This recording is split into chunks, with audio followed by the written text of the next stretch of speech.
think of offshore banking as a vault on a tropical island, but the real mechanics are far more complex and infinitely more powerful. For billionaires, offshore isn't just secrecy. It's about control, tax efficiency, liquidity, and legal insulation.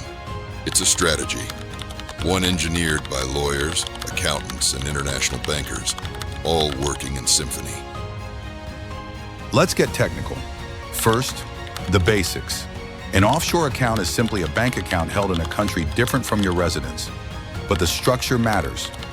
Many billionaires use layers, offshore trusts and foundations, international holding companies, and special purpose vehicles, SPVs.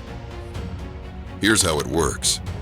Imagine a billionaire forms a holding company in the British Virgin Islands, BVI, which then owns subsidiary companies in Singapore, London, and Delaware.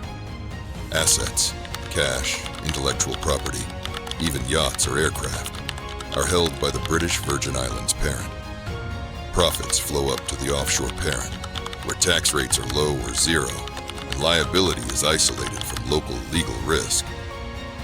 Now let's add another layer, offshore trusts. Suppose a billionaire wants to protect assets from lawsuits or political instability. They place wealth into a trust set up in Jersey or the Cayman Islands.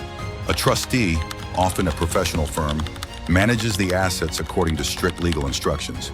The trust isn't owned by the billionaire anymore, but benefits flow to their family or charities for decades, even generations. It's a firewall against divorce, lawsuits, or even government seizure. Technical advantage? Tax deferral and optimization. For example, if a tech entrepreneur exits a company and receives $100 million, directly repatriating those funds could trigger a massive tax bill. Instead, by routing funds through an offshore structure, they can often defer, reduce, or sometimes even legally avoid immediate taxation, using treaties, exemptions, and carefully crafted residency rules. Let's talk currency diversification. Suppose you're a billionaire in Turkey facing lira devaluation, holding USD, EUR, or CHF in Swiss or Singaporean banks hedges against home currency collapse. This isn't just theory.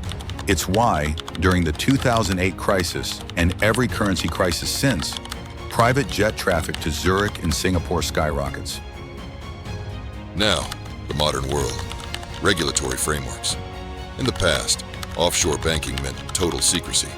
But today, with FATCA, US, and CRS, Common Reporting Standard, EU, OECD, banks must report account details to tax authorities in your home country.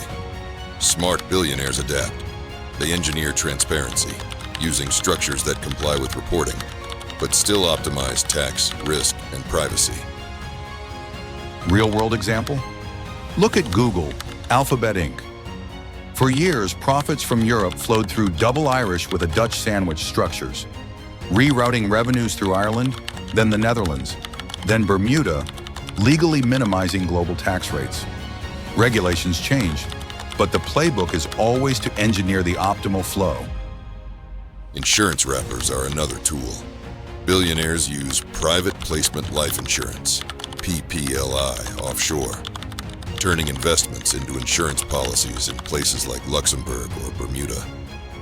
Growth is tax-deferred, assets are protected, and even estate transfer can be streamlined. And finally, philanthropy. Offshore charitable foundations, such as those set up in Liechtenstein or Panama, can hold family wealth for generations, fund global initiatives, and sometimes offer unique tax advantages, all while avoiding political risk at home. It's not about hiding, it's about optimizing. Where you bank, how you hold, and where your money lives is the real architecture of lasting wealth. The world is a chessboard, and the vaults that matter most are the ones you build with law, leverage, and global reach. And this is Billionaires Take.